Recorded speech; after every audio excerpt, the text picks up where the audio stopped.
เนื้อมันไม่เนื้อแกนพี่น้องเนาะนี่มันแน่นคุ้มข้างเลยอันเดี๋ยวอธิบายให้ตัวพังเนาะการที่ว่าแน่นนี่ถูกต้องเนาะแต่ว่าไม่อันนี้นี่มันได้แค่ปีเดียวเข้าใจบ่แล้วเฮาเอาลักไม้แกนใส่นี่มันสิค้ำได้เป็น10ปี20ปีแล้วก็ออกมาลื้อมันเบิดเลยนี่ลื้อมาผีเบิดเลยอันนี้คือความหมายคืออยากให้มันแน่นนะบ่อยากให้เจ้าฮะอ๋อเนาะมาวัดดู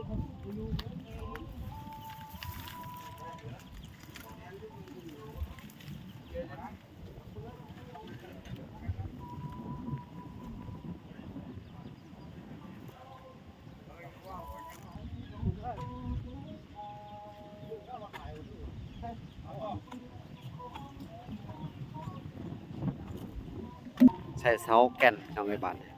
เทื่อไม้นี่มันสิแบบเป็นไม้แบบไม้ชนิดดีเลยพี่น้องเอ้ยเสาแก่นไม้แดงเลยพี่น้องนี่สิได้อยู่อุ้ยถ้าว่ารักษาดีๆนี่เป็น50 60แหละก็ว่าพี่น้องเอ้ยไม้เนื้อแก่น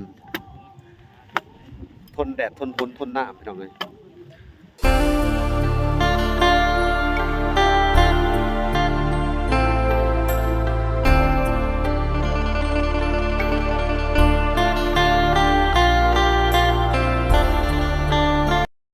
โอเคเนาะทุกคนบ่ล่ะก็ยังอยู่ในบ้านในเฮือนของพ่อตู่โจยทุกคือเก่าเนาะทุกคนกราบสบายดีพ่อแม่พี่น้องสู่เนาะก็ยินดีเข้าสู่ช่อง YouTube บ่าวลาสายบุญคุณธรรมคือเก่าเส้นเคยเนาะทุกคนเนาะทักทายสบายดี FC ทางฝั่งไทยและ FC ทางฝั่งลาวและ FC ทางต่างประเทศนำเด้อสบายดีพ่อๆแม่ๆอยู่ทางเมืองนอกเมืองนาพี่น้องเอ้ยที่รับชมบ่าวลาขอบใจทุกคนเนาะมื้อนี้บ่าวลาก็จะมาเบิ่งสายพลเฮ็ดเวียกเฮ็ดงานคือเก่าพี่น้องจะมาบอกสอนเพิ่นหรือว่ามาแนะนำเพิ่นเนาะพี่น้องเนาะก็คือทางหัวมื้อนี้ทางบ่าวลาก็จะได้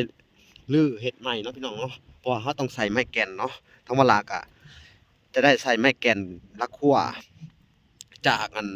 ที่บ่าวลาได้สั่งมาก็เป็นปัจจัยทางอันอีเมลตู้จาก USA คือเก่าเด้อพี่น้องเด้อก็ถือว่าต้องขอบใจเพิ่นที่มีทำให้สายพลมีวันนี้ได้เนาะขอบใจทางอีเมลเพิ่นขอให้เพิ่นจงมีแต่สุขภาพแข็งแรงความเจ็บอย่าได้ความไข้อย่ามีเนาะทุกคนเนาะก็ขอบใจเพิ่นผู้ใหญ่ที่ใจดีเนาะมีน้ำใจช่วยเหลือคนทุกข์ยากพี่น้องเอ้ยทางบ่ลาก็จะได้แนะนำทางสายพลเฮ็ดหัวทั้งอันนี้ใหม่เนาะพี่น้องเนาะนี่แนะนำเพิ่นเฮ็ดใหม่เนาะก็ให้บ่าวสายพลลื้อใหม่เนาะโอเคเนาะมื้อนี้บ่ลาก็จะไปหาบ่าวสายพลเลยกำลังจะออกมาเฮ็ดเวียกเฮ็ดงานคุณนะเตรียมตัวเป็นอะไรตื่นดึกลึกเช้าเท่านั้นมื้อนี้เนาะสบายดีโดยบ่าวสายพลเนาะก็คืออาจจะแนะนำให้เจ้ามื้อนี้ก็คือว่าหัวตัวนี้อันหลังจากที่เฮาใส่ลักใหญ่แล้วมาเบิ่งทางนี้เนาะนี่เขาจะเอาลักไม้แก่น3ไปเนาะนี่3ไปนี่ถ้าเฮาขุดเลยขุดข้างนอกเลยอันดับแรกเฮาต้องรื้อตะนางก่อนเพราะว่าอันจุเจ้าสิอัน3ลักหัวแก่นไม่ได้บ่ได้บัดนี้เนาะเฮาต้องรื้อก่อนรื้อตะนางก่อนแต่ไอ้คอนตีก็ได้คอนตีมันรื้อตะนางก่อนเพราะเขาต้องใส่ลักไม้แกนอยู่นี่แต่ว่าอันนี้บ่ต้องออกก็ได้มันก็เทินแหละใส่ไปเลยรถมันจะได้ดูดีขึ้นเนาะหรือว่าจังได๋ก็เอาออกก็มันก็บ่มีประโยชน์ออกมาก็เกะกะเฮาเฮ็ดไปเลยเนาะทุกคนก็ถือว่าบ่ล่ะจะมาช่วยเพิ่นก็แนะนำเพิ่นไปนำเนาะพี่น้องเนาะนี่เพราะว่า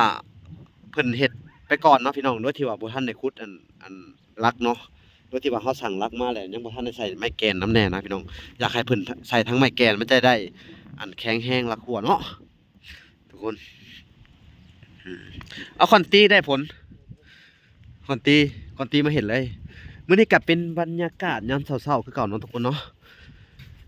เพราะว่าอากาศมื้อนี้แบบยังหนาวอยู่พี่น้องเอ้ยเพราะว่าร้อนๆหนาวๆบางเทื่อก็ฤดูร้อนก็มาแบบ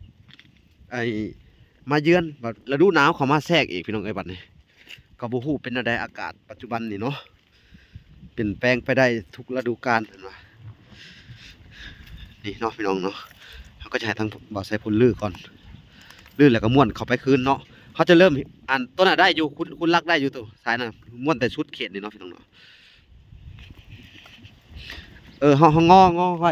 แต่ว่าเฮาบ่ต้องถอดเด้องอไว้เลยกันกดงอไว้ซะเลยทางบ่พรเพิ่นก็มาซอยตื่นแต่เช้าเลยเนาะเฮียพรสวัสดีเฮีย โดยสบายดีโดยเป็นอะไรมื้อนี้มาอัน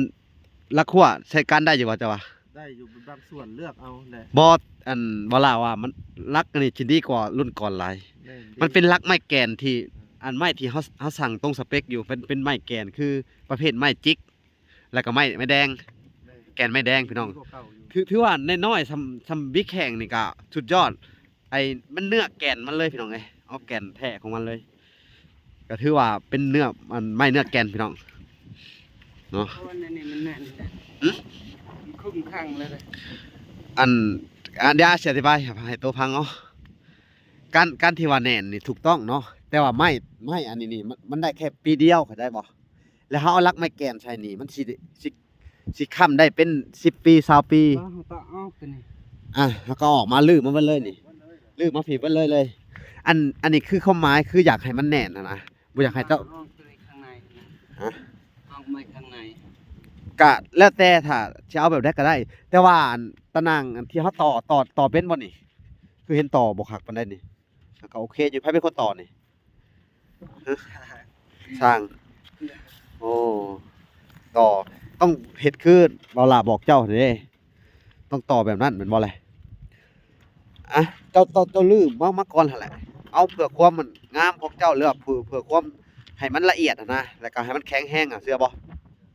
ถ้าเฮาบอกไผนี่บ่มีพิษดอกคือหมายความว่าถ้าเฮาเฮ็ดแล้วมันสิมั่นคงเลยโดยที่เจ้าบ่ได้เฮ็ดภายใน10ปีหรือ20ปีแต่ว่าต่อมาเจ้าต้องสร้างประจำแม่นบ่นั่นแหละเนาะทุกคนเนาะก็ถือว่าเป็นการแนะนำทางเบาสายพลเพิ่นพี่น้องเอ้ยอย่างน้อยก็สิได้แบบไม่ดีไม่เนื้อดีเนาะแต่ว่าอันนี้มันน้อยอยู่ก็จริงอย่างที่ว่าเว้าแต่ว่าเป็นไม้เนื้อแก่นพี่น้องเอ้ยถมดินนี่กลายเป็นหินหลายพันปีไปไม้ประเภทนี้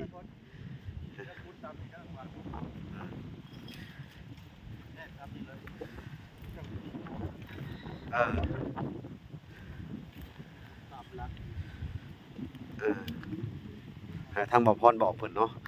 แต่ที่จริงลักนี่แน่นอยู่ก็จริงเนาะบ่พรเนาะแต่ว่ามันบ่มีคุณภาพไม้พวกนี้มันเปื่อยไวถ้าเกิดถึงคนนี่บ่เกิน2ปีเนาะดอกหนักเบิดเลย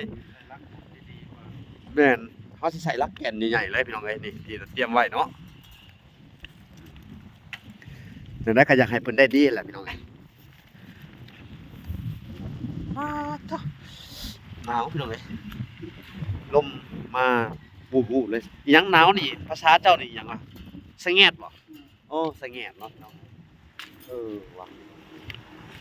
ภาษาบรูชาวละทึงสะแงด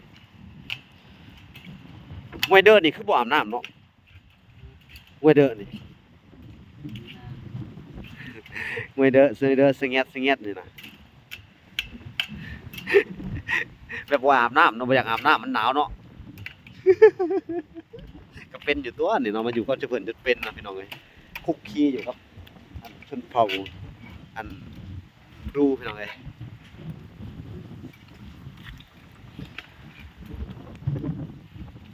ล่ะเฮาถอดมาแค่นี้แหละบ่ใช้ผลนี่คือข่อยบอกเจ้าแหละมันถ้าเฮาบ่ทันได้ใส่ลักเฮาก็บ่ต้องเผาเฮ็ดแม่นบ่แหละเพราะมันจะเป็นอัน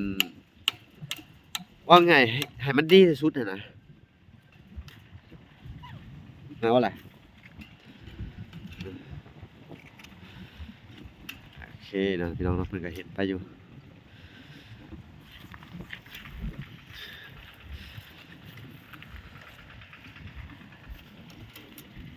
บ่ฮ้อนเนาะมื้อเนาะหนาวอย่างเดียวเห็ดแบกมันมือได้เนาะตัวนี้ก็บ่ต้องออกลักตัวนี้มันก็สิใช้ได้ดนอยู่ก็เชื่อรถนี่เฮาตั้งอันระยะเวลาให้ประมาณ2ปีลักพวกนี้ล่มเบิดเลยงั้นบ่ล่ะโอ้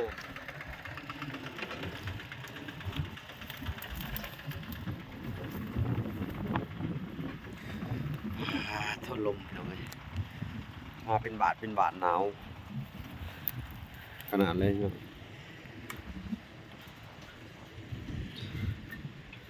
เดี๋ยวเราจะไปหาขากล้องมาพี่น้องเอ้ยมาตั้งแล้วซอยเพิ่นตัวน้อยซอยเพิ่นม้วนแล้วก็ซอยเพิ่นต่อไปอีกเนาะโอเคเดี๋ยวไปเอาขากล้องก่อนพี่น้อง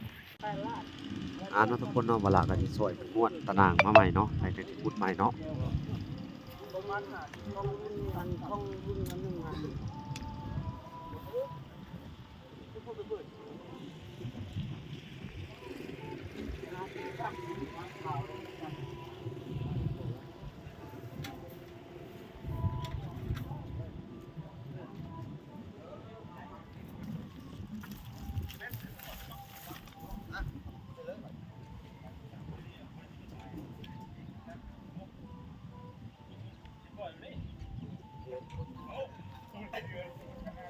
อ๋อเนาะมาวัดดู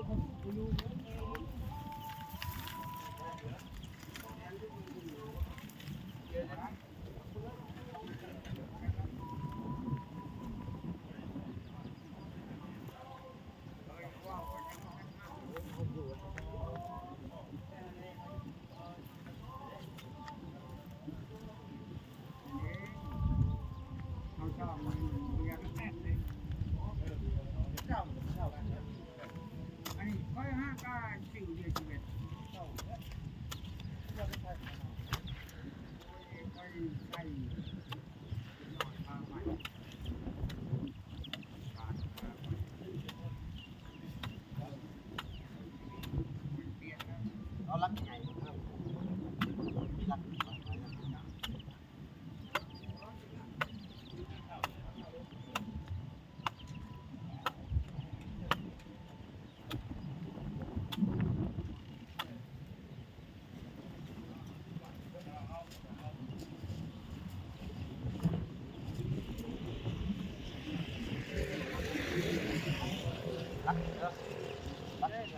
ลักลักแรกต้องลักหนาไว้ใส่หน้าบ้านเด้อลักใหญ่ต้องลักเด้อเขาไปลักธรรมดานี่ลักเด้ลักตัวไหนลักแก่นเขาพัดลัก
เอาแล้วพี่น้องหลังจากลักรั่วมาเนาะ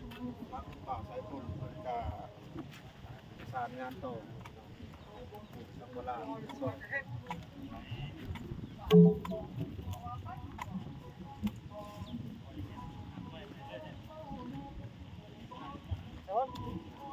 จุกออกไว้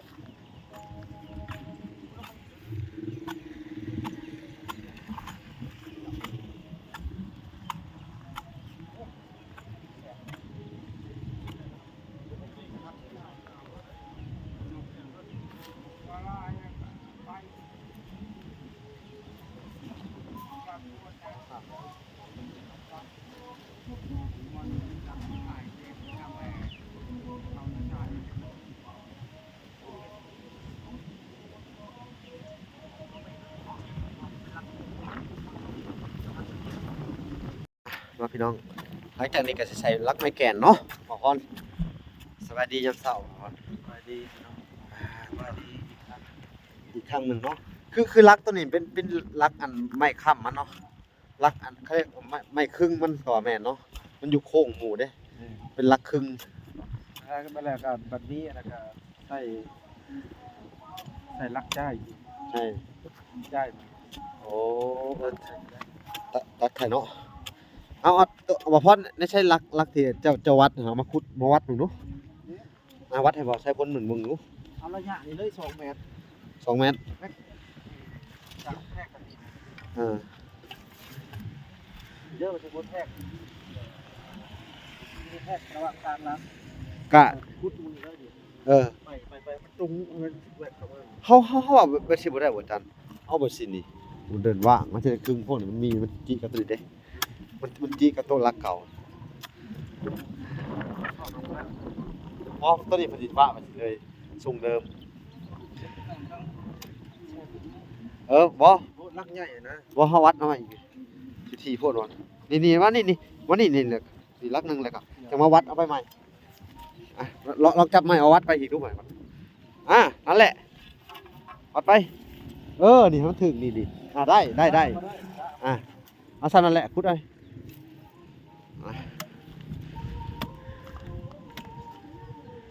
เดี๋ยวถ้าต้องใช้คนทำให้ชี้ตะโต๊ะเดี๋ยว กะแนะนำเพิ่นเนาะพ่อฮอนแม่น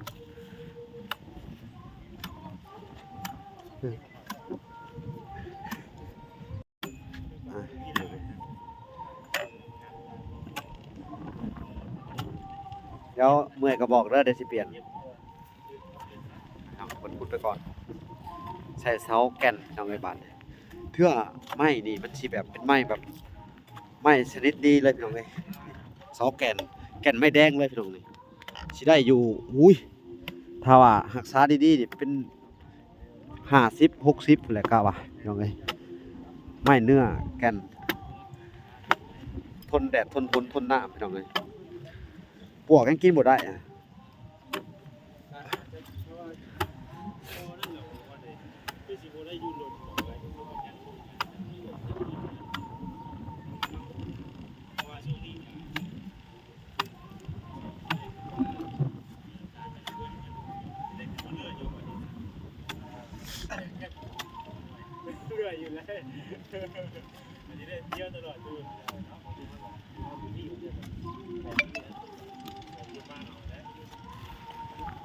พี่น้องเอ้ย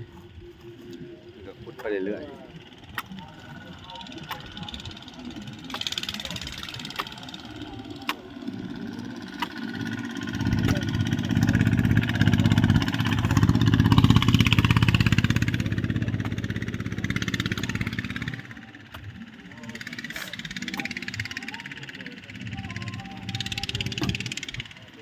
มันอ่อนจะเนาะผลตัวนี้เนาะ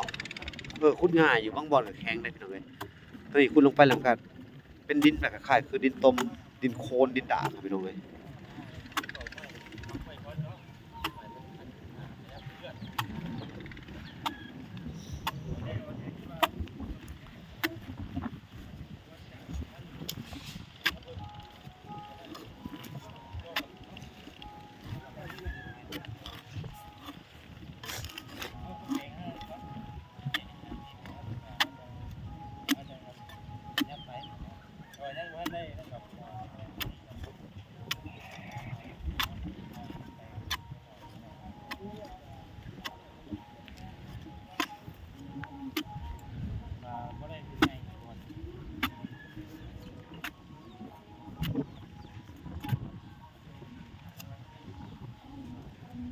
เข้าเสาเด้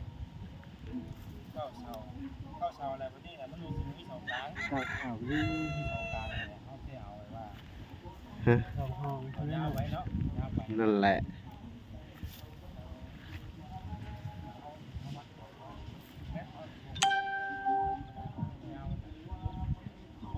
เป็นไงเอาลงอีกนิดนึงเด้อ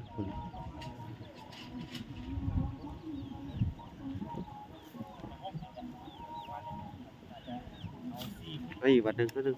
กึกๆลงไปอีกนิดนึงเข้าใจเพราะหน้าพ้นดินมันสิบวมได้แม่นบ่ได้บ่ถ้าดินบวมนี่มันเซ่ได้หน้าพ้น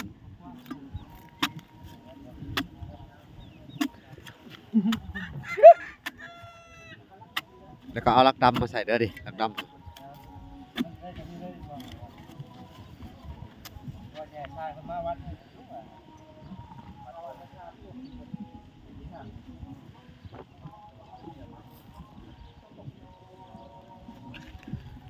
โอเคก็ได้ผล อย่างเงี้ยเนาะ เอาเสามาใส่ลองเบิ่งเลย เอาพวกรถเนาะ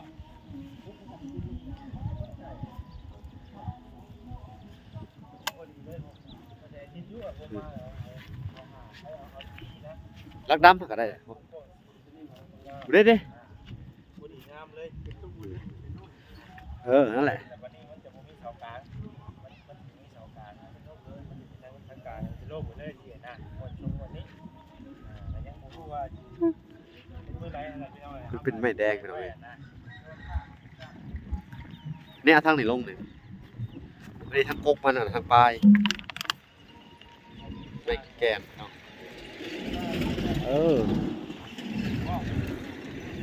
จริงๆเขาสั่งไม่เม็ด2 เม็ดพุ่นได้นั่นแหละแต่ว่าเพิ่นตัด ตัดแบบนี้ต้องใช้แบบนี้ใช่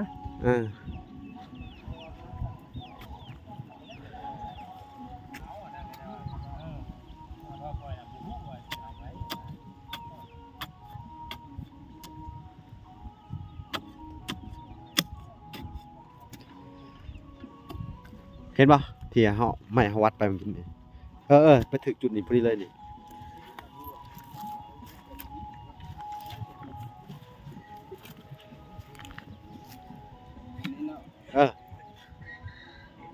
นี่ทางยืดถึง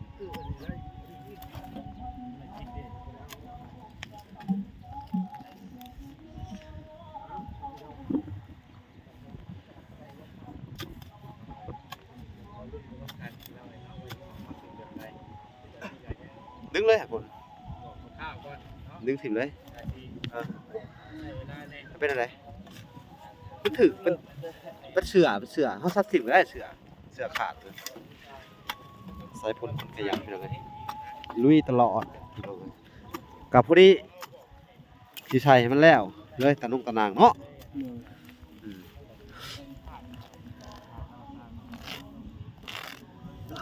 เวลาก็จะมาติดตามเบิ่งอันบ่าวสายพลใส่ตะนางไปเรื่อยๆพี่น้องเอ้ยก็เสร็จแล้วประมาณอีก3-4 มื้อพุ่นเนาะพลเพราะว่าเฮาจะค่อยเฮ็ดไปพี่น้องว่าเอาความงามไว้ก่อนแล้วเอาให้มันดีได้มาตรฐานเนาะเฮาสิเฮ็ดเร็วเลยก็บ่ได้พี่น้องเพราะว่าละครัวนี่มันยังบ่พออีกเด้เนาะถ้าก็ได้10 ปลายก่อนละเสาเนาะทางคนสั่งเสาก็โอ้แก่นขนาดมาจับกล้องให้นี่สิขุดช่อย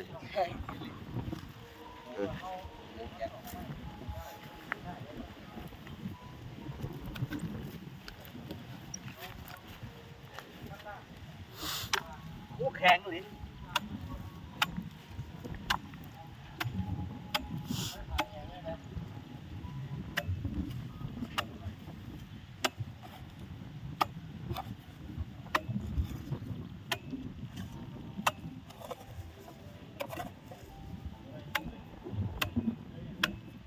โอ้แข็ง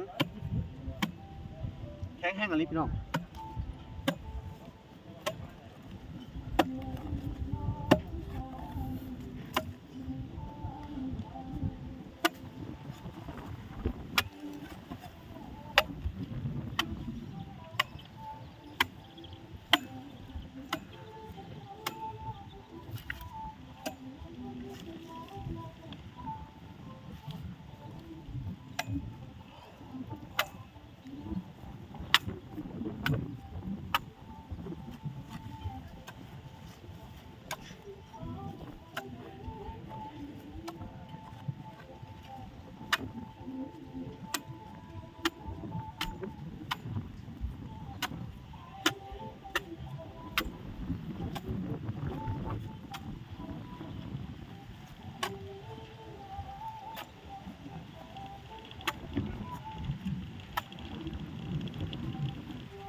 พวกอ่อนแล้วหมดเลยเด้อ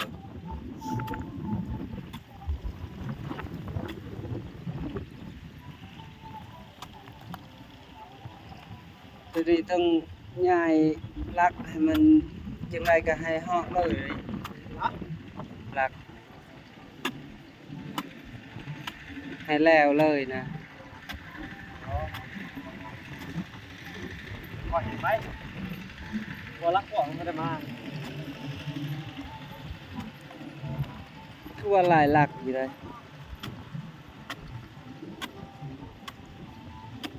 น้องว่าใช้ไปเลยนะเออ เลยก็ได้ ถ้าว่ามันแล้วก็ให้แล้วไปเลยนะก็บ่เป็นหยังเลยเพราะว่าสร้างรถทัวร์นำเขาก็มันสิยากแหละ เพื่อจะตัดเอง ตัดเองบ่มีจักรนะ นี่พี่น้องเลิกเติมเอ้าบ่สะพนก็ลักมาใส่ลักดำหาได้ดิบ่เอาลักดำเลยตัวนั้นไปใส่ทั้งข้าง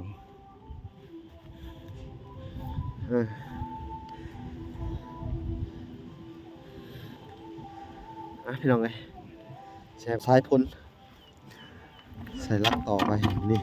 อันนี้เป็นลักไม้แก่นเลยโอ้ใหญ่ เอาหน่อย เออผมเลยอ่ะจะออกมาถุงก็ได้พอดี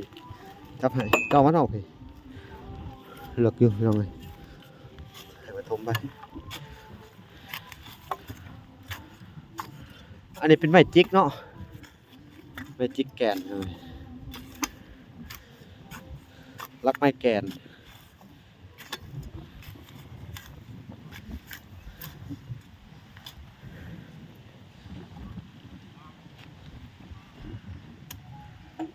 โอเคเนาะพี่น้องเนาะ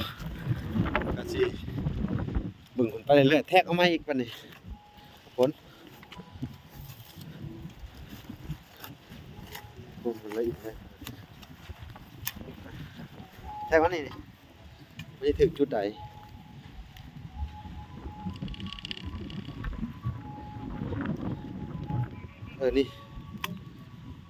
นี่เนาะคุณเลยบอกใส่ฝนเปลี่ยนกันพี่น้องเลย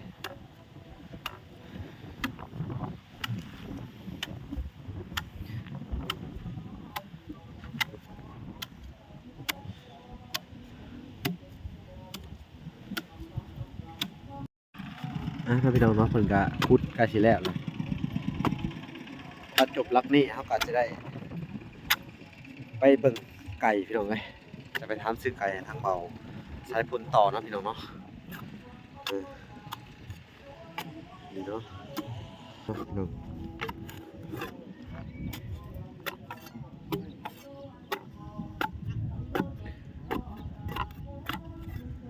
ลงอีกนิดนึงคนเดี๋ยวกว้างหน่อยเทียม มันกรอบ พุ่นนะ เสียมใหญ่โพดเสียมน้อยเขาหักหรอ หักล่ะ หักเลยเนาะ เดี๋ยวดินแข็งแหละมัน โอ้แค่บ้านเขาก็บอกขายเนาะ จะละบัดหนึง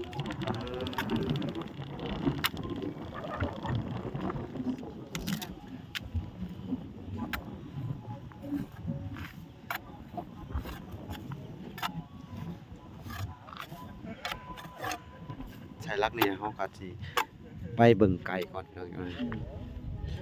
ใช้ถ้าพ่นเฮ็ดต่อเลย แม่ล้มได้ก่อนช่วงมาได้ให้ตายเนี่ยว่าเป็นเนี้ยก่อนที่ว่าตายล้มน้ำตายเลยนะเสียเจ๊ ขึ้นได้ไหนคุณเรื่องอีกนิดนึง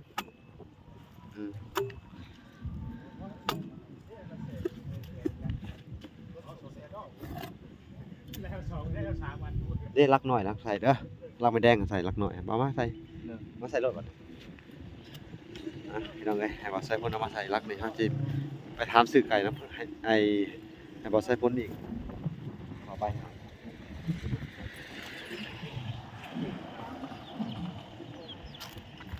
บ่เอาลักนี่มันบ่งามนี่ลักไม้นี่ตัวนี้แหละนี่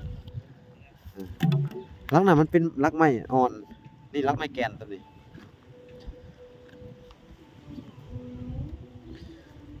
โอเคครับพี่น้องเนาะ